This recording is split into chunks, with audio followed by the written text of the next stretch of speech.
네, 3기 신도시 개발 계획이 최근에 발표됐죠. 그런데 지금 2기 신도시 주민들의 불만이 많습니다.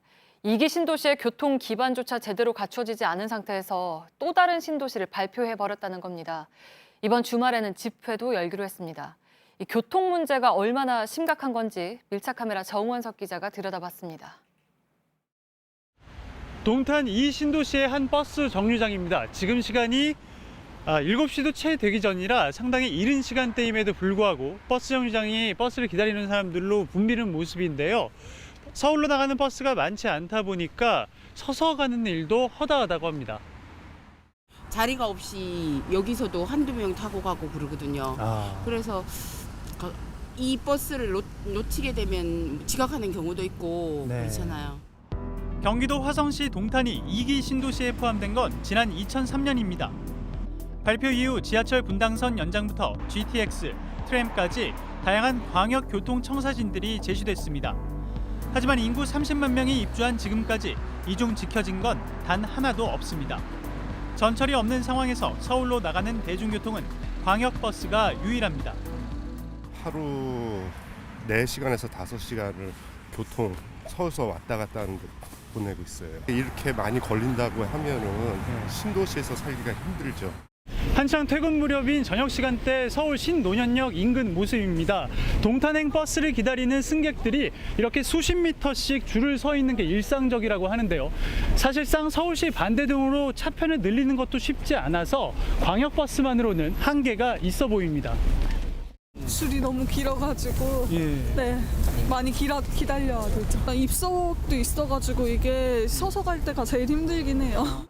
SRT가 동탄역부터 서울 수서로 향하지만 왕복요금이 15,000원에 달합니다.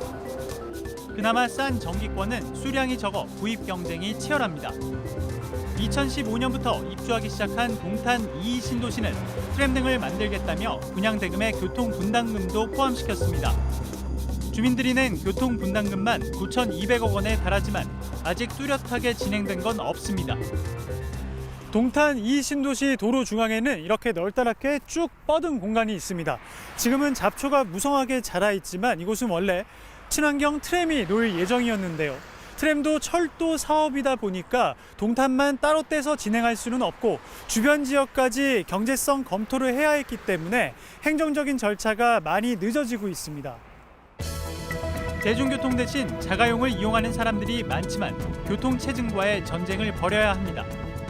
출근 시간대엔 서울 진입까지만 1시간 이상 걸리기 때문입니다. 그나마 서울에서 가까운 위례 신도시도 교통 오지로 불리기는 마찬가지입니다. 위례 신도시 중심부로부터 30분 정도를 걸으면 지하철 복정역이 나옵니다. 현재 위례에선 유일한 지하철역이나 마찬가지인데요. 여기 신도시 왼쪽에 치우쳐 있어서 사실 접근성이 좋다고 할 수는 없기 때문에 대다수는 자가용을 이용할 수밖에 없습니다. 특히 서울로 통하는 복정 사거리는 출퇴근 시 수도권에서 가장 막히는 구간으로 꼽힙니다. 위례 역시 도심을 관통하는 트램 노선이 계획 중이지만 아직 본격화되지 않았습니다. 차량이 많거든요. 빠져나가기가 어렵고 또 대학교까지 많이 갈아타야 하니까 시간이 많이 걸리는 것 같습니다. 지난주 정부의 3기 신도시 발표에 2기 신도시 일부 주민들은 절망감을 느꼈다며 청와대에 국민청원글을 올렸습니다. 이번 주말에는 광역교통 대책을 요구하는 집회도 가질 예정입니다. 정부 교통정책 계획만 믿고 이곳에 온 주민들은 새로운 신도시 계획에 그 박탈감이 커지고 있습니다. 새로운 신도시 개발에 앞서 기존 신도시 문제부터 들여다봐야 부동산 정책에 대한 신뢰가 높아지지 않을까요? 밀착카메라 정원석입니다.